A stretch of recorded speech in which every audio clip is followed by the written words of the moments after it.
మనం బోటి కూర ఎలా ప్రిపేర్ చేసుకోవాలో చూద్దాము.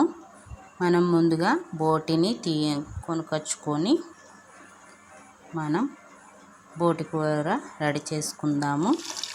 బౌల్లో వాటర్ తీసుకొని స్టవ్ ఆన్ చేసుకొని వాటర్ను వేడి చేసుకొని మనం బోటిని అందులో వేసుకోవాలి. ఇలా వేసుకున్నాక ఉడికించుకోవాలి. మంచిగా ఉడుకుతుంది బోటి. ఉడికాక మనం ఈ బోటిని ఫ్రెష్గా చేసుకోవాలి. మనం ఈ బోటిని లేయర్స్ పై లేయర్ అన్నది మనం తీసేయాలి. కింది లేయర్ మనం వండుకోవాలి.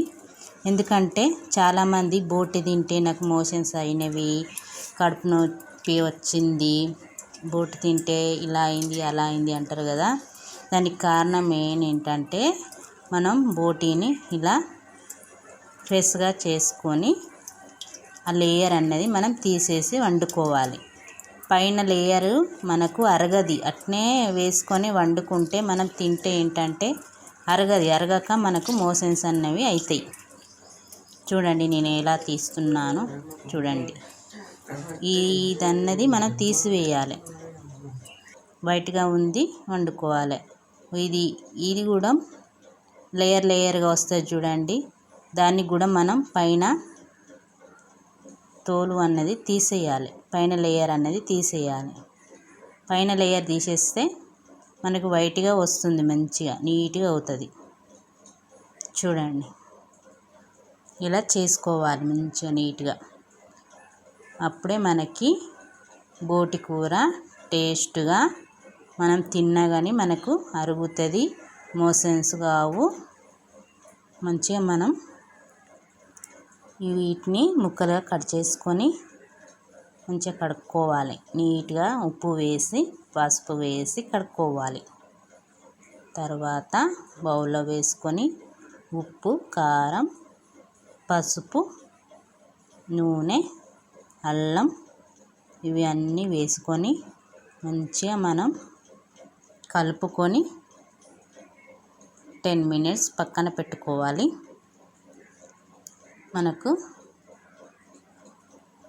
ఇవన్నీ బోటీకి పడతాయి అన్నట్టు.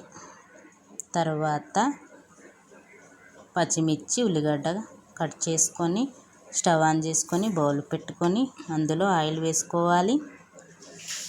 తగినంత వేసుకున్నాక జీలకర్ర, పచ్చిమిర్చి, ఉల్లిగడ్డ వేసుకోవాలి. తర్వాత ఉప్పు వేసుకోవాలి. మనం బోటిలో కలుపుకున్నాం కానీ కొంచెం మనం ఉల్లిగడ్డ పచ్చిమిర్చిలో కూడా పసుపు, ఉప్పు వేసుకొని వేపుకోవాలి. ఇలా వేసుకున్నాక బోటి వేసేయాలి. కలిపి పెట్టుకున్న బోటి వేసేయాలి. వేసేసి కలపెట్టుకొని మనం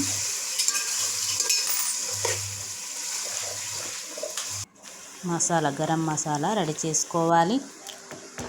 రోట్లో వేసుకొని దంచుకోవాలి. బాగా మసాలాలు కాకుండా కొన్ని వేస్తాను నేను. ఇలా వేసేసుకొని మంచిగా వేగనిచ్చాక సరిపడినన్ని వాటర్ వేసేసి మనం ఉడకనివ్వాలి. ఇలా ఉడికాక కొత్తిమీర, పుదీనా వేసుకొని దింపేసుకోవడం అంతే. చూడండి చక్కగా బోటి కూర రెడీ అయ్యింది. టేస్టీ బోటి కూర. ఇలా రెడీ చేసుకుంటే మనకు ఆరోగ్యానికి ఆరోగ్యం.